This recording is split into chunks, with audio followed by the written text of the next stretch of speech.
औद्योगिक क्षेत्र बद्दी ब्रोटीवाला नालागढ़ में एशिया की सबसे बड़ी ट्रक ऑपरेटर यूनियन के ऑपरेटरों की गाड़ियों के टैक्स कई महीनों से जमा नहीं हो रहे हैं, जिसके चलते ट्रांसपोर्टरों में भारी रोष देखा जा रहा है। ट्रांसपोर्टरों का एक प्रतिनिधिमंडल एकत्रित होकर एसडीएम नालागढ़ के पास पहुंचा और उन्होंने एसडीएम नालागढ़ के माध्यम से प्रदेश के मुख्यमंत्री सुखविंदर सिंह सुक्खू को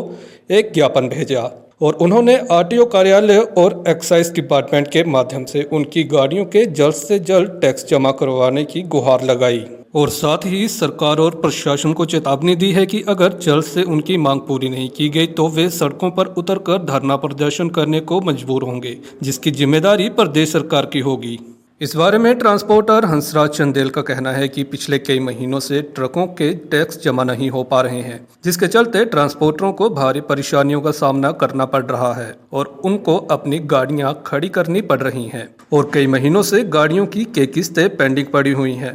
उन्होंने कहा कि पहले जिन लोगों ने एनओसी ले रखी है उन लोगों से भी आरटीओ कार्यालय के कर्मचारी अधिकारी द्वारा एनओसी लेने की बात कह रहे हैं, लेकिन अब सरकार द्वारा भी 31 मार्च तक टैक्स जमा करवाने की तारीख को बढ़ाया गया है। लेकिन जब टैक्स जमा करवाने आरटीओ कार्यालय और एक्साइज कार्यालय में जाते हैं तो कभी आरटीओ कार्यालय में कंप्यूटर खराब होते हैं तो कभी उनकी साइट नहीं चलती। उन्होंने सरकार से जल्द टैक्स जमा करवाने की गुहार लगाई है।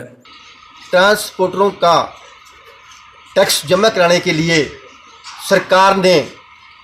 31 मार्च तक का समय दिता हैगा, जिसमें 90%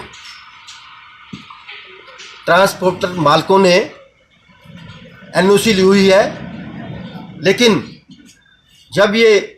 आरटीओ उसमें टैक्स जमा कराने के लिए जाते हैं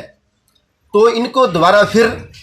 एनओसी के लिए बोला जाता है कि एनओसी दोबारा ले आओ। जब एनओसी लेने के लिए जाते हैं तो वो टैक्स में आरटीओ ऑफिस में वो ये कहकर इनको बोल देते हैं, टाल देते हैं कि हमारा सॉफ्टवेयर ख़राब है या फिर कल आना या 2 घंटे बाद आना। तो इन लोगों ने ट्रांसपोर्टरों के जो हिमाचल प्रदेश में या दून विधानसभा क्षेत्र में जो किसान लोग हैं, उनके बच्चे, उनके बेटे को नौकरी ना मिलने की वजह से उन्होंने अपनी ज़मीन बेचकर ट्रक डाले। उसके बाद ट्रक डालने के बाद उनके आज समय पर टैक्स ना जमा कराने की वजह से उनके ट्रक, उनकी गाड़ियाँ फैक्ट्रियों से माल भर के बॉर्डरों पर खड़ी हुई है। इनको बड़ी दिक्कत आ रही है। इन्होंने अगर इनकी गाड़ियाँ ऐसे खड़ी रही तो जो इनकी मतलब किस्त है, जो बैंक वाले या फाइनेंसर किस्तों के लिए इनको बार बार बोलते हैं, और अगर किस्त 31 मार्च तक ना दी गई तो यहाँ तक जो मतलब गाड़ियाँ अंदर कर लेते हैं या मतलब इनको डांटते हैं, धमकाते हैं, इनको नोटिस देते हैं। इस करके मेरी सरकार से एसडीएम के माध्यम से निवेदन है कि इनका जल्द से जल्द समाधान करें। नालागढ़ से लवली ठाकुर की रिपोर्ट।